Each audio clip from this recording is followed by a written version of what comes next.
Hello, welcome to Join Our Town. I'm your host, Hope Loftus. Sometimes caregivers need a helping hand, and here to discuss that topic are ministers Corky French and Dean Barham from the Community Outreach Ministries. Thank you both for being with us on the program today. Thank you. We're excited to be here, very much so. Tell me a little bit about the history of Community Outreach Ministries. Well, this is our 13th year, and basically I was a pastor in churches for about 28 years, and God just led me to a point where I wanted to be out of the church building, out in the community, to worry about the 50% of the people in our community that weren't going in the church doors, and who's taking care of them, who's ministering to them, who's doing their weddings, who's doing their funerals. So I had that vision and shared that with some folks, and they joined me, and we established Community Outreach Ministries as a nonprofit. And so basically we are a minister to the community, and we look for avenues and ways to serve and to go be Jesus in the midst of the community, not just in a church building. Gotcha, I gotcha. That's a wonderful plan to be doing that. That's what we need to be doing. Right, well, it's God's plans. You know, Dean and I both have many years of experience working in churches, and when you're working in churches, especially large churches, it's hard to have time to be out in the community because you're taking care of that church family. Right. And so for the opportunity, we don't have to worry about a Sunday morning service. We don't have to worry about a building. We don't have to worry that much about finances and budgets and committees. We just get to go love on people. Right. So it's kind of a special thing. Tell me what your mission is with Community Outreach. Our mission is to give help, hope, and healing to the broken, the wounded, the bruised, sometimes invisible and forgotten people in our community. We minister in a lot of dark places, a lot of trauma, a lot of tragedy, a lot of difficult times, and we just try to find any nook or cranny, if you will, in the community where we can go in and be with people that need what only God has to offer. Okay, so there's not a per se building that you meet at? No, it's not a church. We're a nonprofit. We operate out of an old house that somebody is allowing us to use, and we've fixed it up inside, and we've got places to do our pastoral counseling, different things, meetings. We have an assistant that works 30 hours a week, and so she kind of operates the offices there because we're in and out. We try to, if we're sitting there for very long, we're not doing what we're called to do. So we try not to be there too often. We try to be out in the community. Okay. So tell me a little bit about when you go out in the community, are you just you're obviously trying to be a minister, but you're doing it in a little bit different way. Yeah, we have 3 or 4, which would be what we might call our major ministries, and they are nothing more than vehicles through which we carry out our mission. We work extensively with law enforcement. I'm the chaplain for the Williamson County Sheriff's Office, and Dean is also one of our chaplains now. We have 2 others, so we have a team of 4 of us. Well, that is 315, 320 employees with their families. That's about 12 to 1,400 people, and the great majority of them don't have a church home. So it's an opportunity. We marry them, we bury them, we do pastoral counseling, as well as work on emergency calls, suicides, death notifications, those kinds of things. So that's just an avenue to get us to those 1,500 people, let's say, that we can love on and walk with daily. You work some with the elderly. Tell me a little bit about that. Yeah, we do. I'll let Dean tell you about it's our Breathe ministry. Okay. We actually are trying to support the caregivers who actually are caring for elderly and aging parents or loved ones. We recognize that a lot of times churches have just kind of missed out. We spend all of our resources in the youth and the younger programs, and the folks that are older get left out of our church ministries. And so caregivers are left often in a situation where one phone call changes their life. They get a call from the hospital, they get a call, a diagnosis or something like that. All of a sudden they have to take care of somebody else and they don't know how to do it. And so, we dreamed, what would it look like to gather once a month, have a place where some volunteers would take care of the person they're caring for so they can literally breathe for a little bit, give them spiritual resources, connect them with community resources that help them answer some of the questions that they literally don't have the answer to, but they have to do that. Sure. What does the scripture say about caring for the elderly and our parents and that in that particular ministry? Well, it's certainly something that we're called to do. We're called to be love. And where does that start? It starts at home and taking care of our loved ones. I think a lot of people don't realize what a major issue caregiving is and is going to be in the next few years. As a society, we're aging. All us baby boomers are getting older, but we're getting older and we're living longer. And there's been such great strides in health care. So people are living longer, and so they're in those older years for a longer period of time before death comes. And there's like 65 million caregivers in the United States right now. I was a caregiver for my mom and dad along with my brother for 13 years. They both finally passed away last year. And I was blessed because they were actually in an assisted living in a nursing home, but they didn't write a check, they didn't pay a bill, they didn't step outside of that facility for 13 years. Wow. And so my brother and I did everything, paying bills, selling their house, handling their estate, whatever, and it's heavy. Right. It's very heavy. So what we want to do, again, is just pull up and be a presence in those people's lives, give them some relief, give them some hope, because it can be very dark. Right. And so I think it's very important. We're excited about that. That's the newest of our ministries, and Dean's really taken point on that. And I think that's going to be a need that's going to just exponentially grow over the next several years. And I know you just mentioned it can be very dark, and that is true. It's difficult to see our parents and the elderly to leave us. I mean, you know what I'm saying? I mean, obviously, we know that death comes, but for us who are believers, we rejoice in that, though. Exactly, and even more so, like in my situation, and it's true for many. My dad had dementia and Alzheimer's for the last 13 years. Yes. He had zero quality of life, Right. and became somebody that was not my dad, and my brother and I had to deal with that. Mom was a little more coherent up to the last 3 years, and she kind of slipped in some things too. And you see them sitting there laying in a bed, and just no quality of life, Right. just basically deteriorating away. And so, like you said, as a believer, but even more so, I wasn't sad to see them go. Right. I hate to lose my parents, Absolutely. but I know they're in a much better place. Absolutely. But it can be dark watching all that unfold and watching all that happen. Yes. It's very difficult. My grandfather had Alzheimer's for 10 years before he passed, so I'm very, familiar with some of that, which brings me to the question, because it is hard to see those things. I know I looked at him and thinking, that's not really my grandfather. Right, exactly. I mean, nothing about him at that moment was anything I remembered him to be. So what was the purpose in starting Breathe Ministries? Was it for stuff like this right here? Just because it is difficult, and somebody does need to know that even though it is difficult, but we do rejoice, like I said, in as believers. But what was the purpose in that? Well, that ministry was probably born out of some of my own pain, because I obviously, number one, there was a great need. Right. Number two, it's, again, a vehicle to get into the community, but it was personal to me too.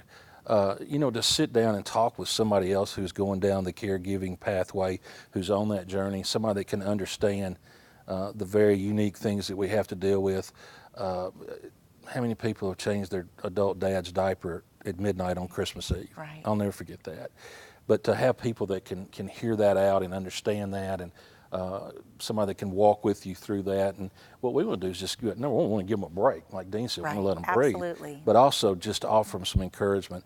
Our Breathe sessions, which is our times with caregivers, we don't call ourselves a support group, because that's not our angle. What we want to do is give them a place to relax, emotionally throw up if they need to. It be a safe place, and us have something to offer them to leave that table and go do again what they've been doing for the month before. Right. So that's really Right. was to support those caregivers, give them some hope, give them some relief. Because that really fits in. One thread that kind of runs through almost all of our ministries is, and Corky said this when we were talking about me coming on and joining them, resonated with me. He said something like, I don't want people to have to go through the most difficult times of their life alone. Yes. And almost every one of our ministries is trying to step in Right. when other people are stepping out. And caregivers feel completely isolated and alone. And if we can come into that environment, it makes a difference. You asked about Scripture too. I think about bigger than just one Scripture. There is this theme, and Corky and I have shared on this at a church recently, the theme in Scripture of wilderness, this idea of being in a place where it feels like everything's stripped away. We tend to think in those kind of moments that God is leaving. And if you notice in Scripture from beginning to end, especially with Jesus, God actually draws closer and is doing something in the darkness. And I think we live in a culture today where we try to sanitize death. We try to get out of pain. And God says, I'm going to actually be present with you in it. So our goal at Community Outreach is to be kind of a presence of God, not the only one, but stepping in those darkest times, so they don't have to just think the only time God will show up is when I get out of this. Well, He's actually already there, and we want to be part of it. Yes, He is. Absolutely. We teach people that wilderness is just a place where God's waiting to be found. Yes. It's not devoid of God. He's waiting there to be found. You mentioned the church we're at. I preached on Exodus 14, and the Israelites have gotten out of Egypt, and they're already griping and whining and complaining, and God leads them on a specific path, and doesn't necessarily go the shortest route. He took them the way He needed to take them, and they end up at the Red Sea. And in front of them is this sea, and there's probably 1 million Israelites, and they got that in front of them. Behind them, they see the dust from Pharaoh's army coming after them, and they're like, what are we going to do? It's like all us humans tend to do. They're whining and complaining. And there in the 14th chapter, Moses says, God told him, said, don't be afraid, be still, and watch what I'm going to do. Yes. So God was right. He had led them into that wilderness and was fixing to deliver them from that wilderness. And we just want to be an instrument that God uses to accomplish that in people's lives. Right. How can someone be involved, maybe volunteering for this particular ministry? Well, there's several different avenues. One, probably the more intense thing, is we need some people that would be willing to be sitters. Now, we wouldn't put somebody with somebody that needs a high level of care, but folks that are aging and elderly need somebody that are patient and will listen. Yes. They want to tell their stories. They want to feel like they're relevant, that they have something to share again. And we need some people that are willing maybe to sit for an hour or two while we're caring for the caregivers, and somebody can say, well, we'll take care of them so that you can, again, breathe and have a little time out. That's one way we can do it.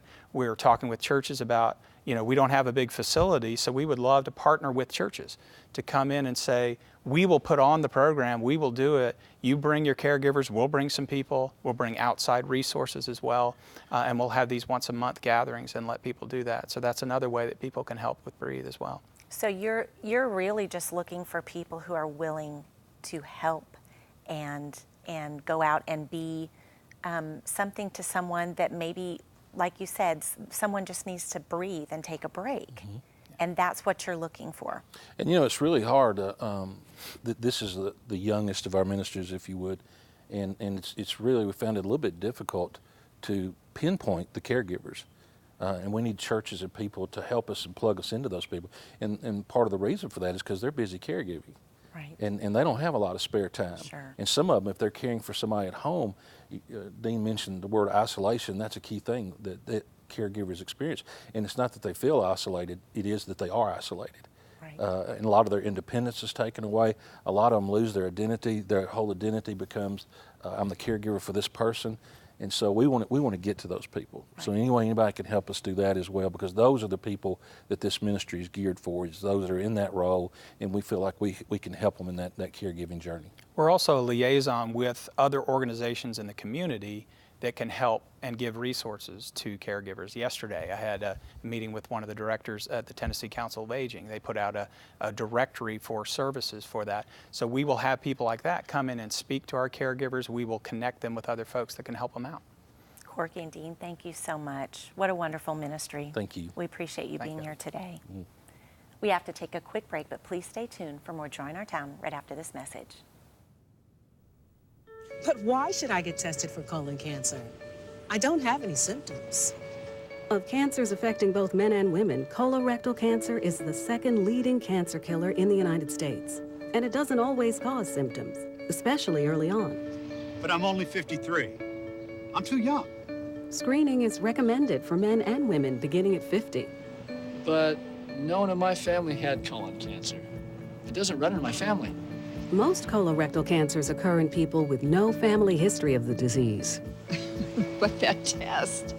There are several kinds of screening tests for colorectal cancer. Talk to your doctor about which one is right for you. I've been screened, and it turned out I had polyps, and the doctor removed them before they had a chance to turn into cancer. No buts about it. This is one cancer you can prevent. If you're 50 or older, talk to your doctor and get screened for colorectal cancer. Screening saves lives.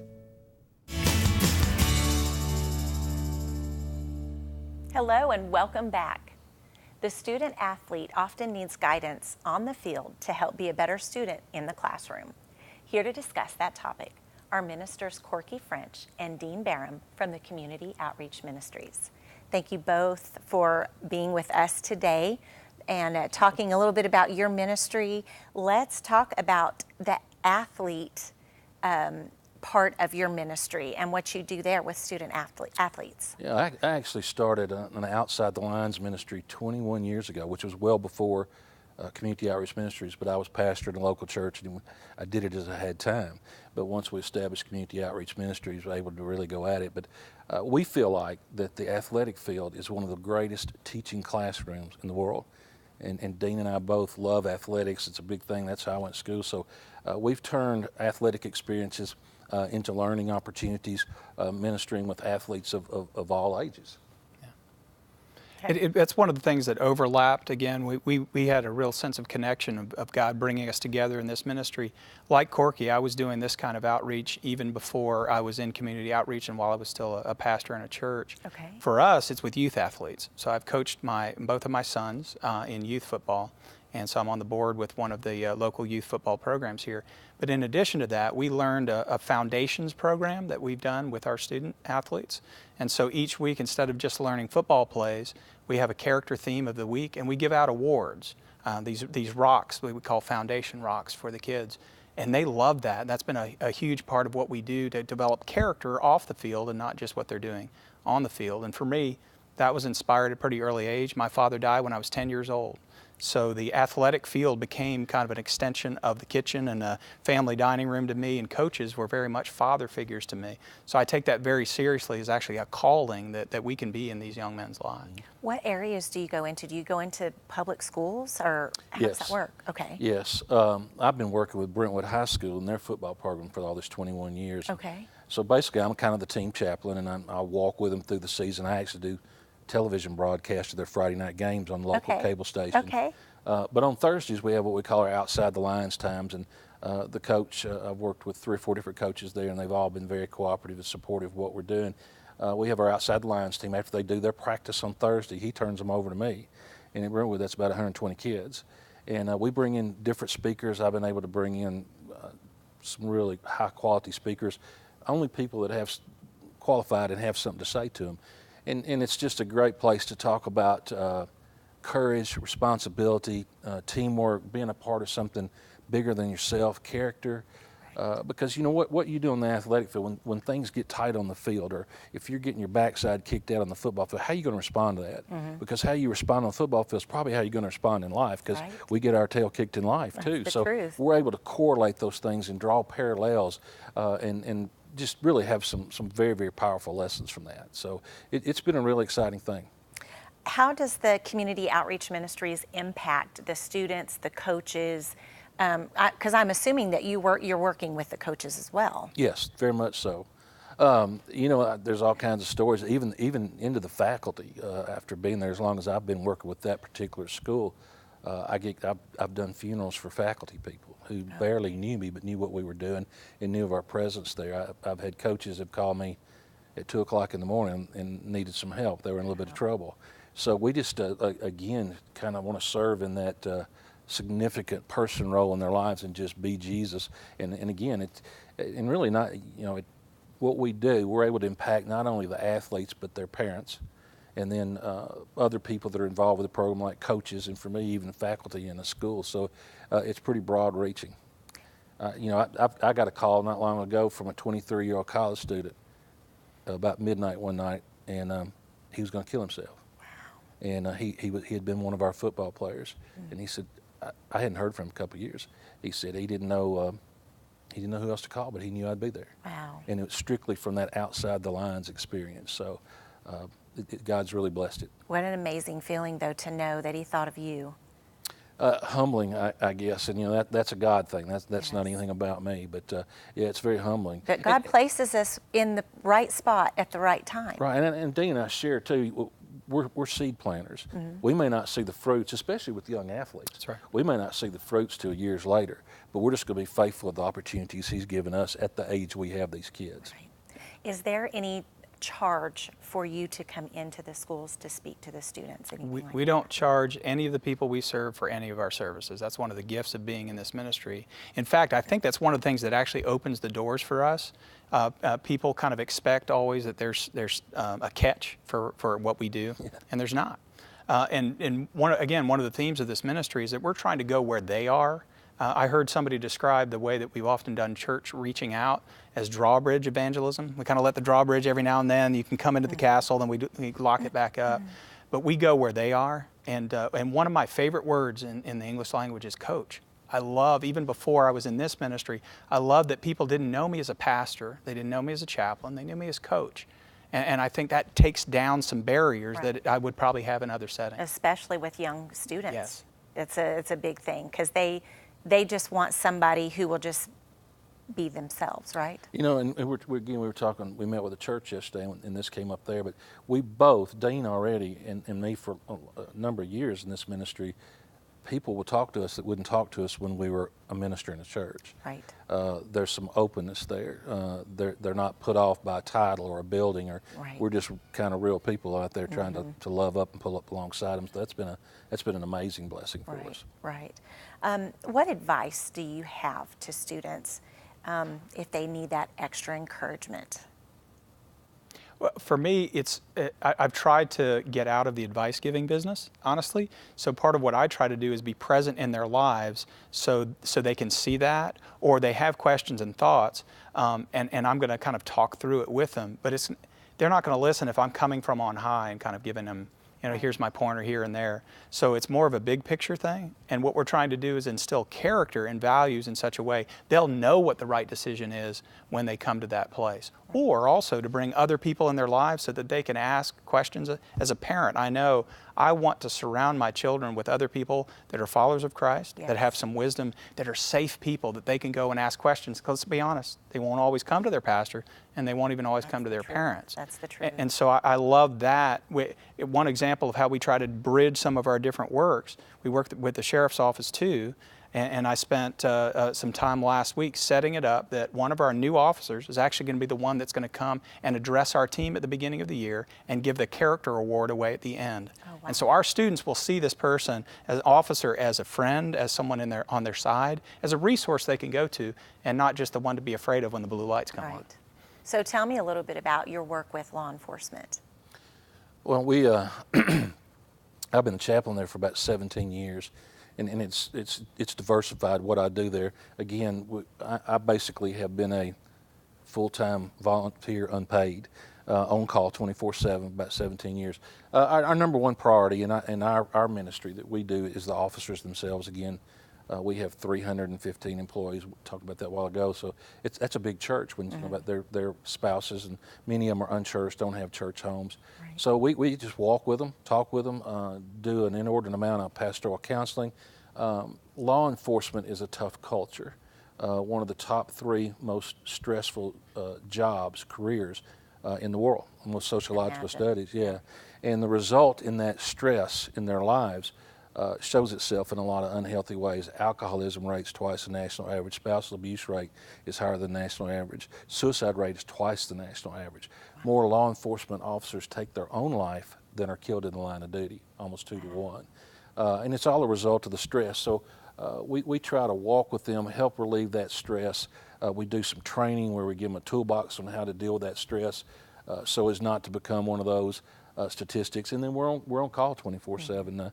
If there's an accident and somebody's got to be notified, we go to the scene, gather the information, we go to the home, knock on that door, and deliver life-changing, devastating information. Suicides, shootings, you pretty much name it, and we deal with it.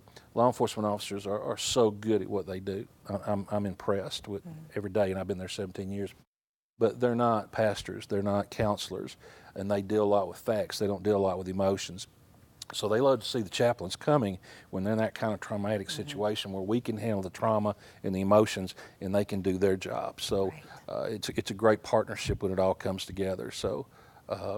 I loved how you mentioned you brought the police officer in with the students, because isn't that kind of what we've seen a lot with some of our young people growing up, how there seems to be so much disrespect in that area.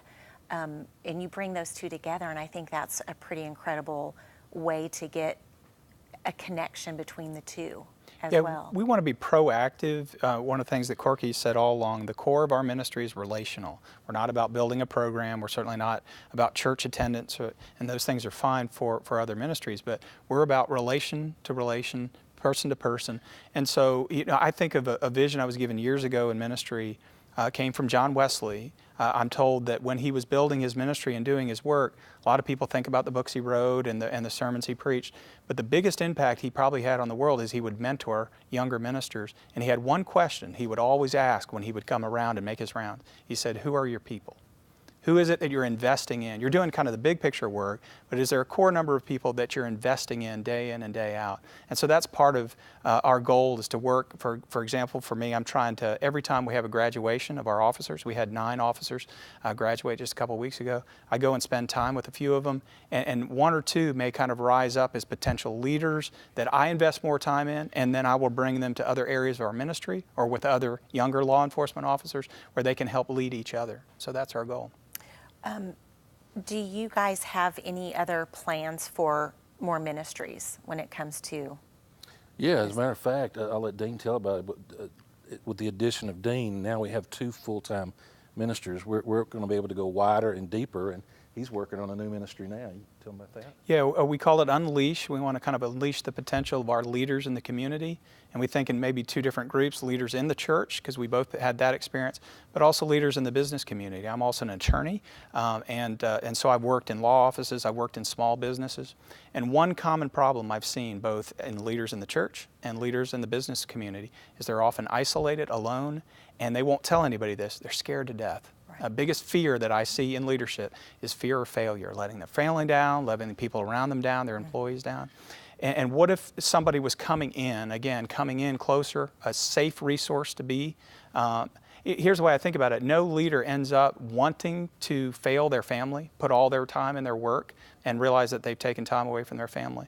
So we want to give tools and resources and a network of people to help leaders live up to their best ideals. So again, we're thinking of maybe a gathering once a month where we have leaders come in and they share not just business plans and strategies, but this is what's helped keep me sane. Right. This is what has helped me be a good man or a good woman in the business community. So that's our goal going forward. Thank you so much, both of you, for being with us today. Incredible ministry. Thank you. Involving so many other types of ministries underneath of you, and I think it's a wonderful thing that you're doing here in our community. Thank you so much for being with us. Thank you, Hope. Thank you for the work you all do. We hope you are blessed by today's program. Please join us next time for Join Our Town. See you then.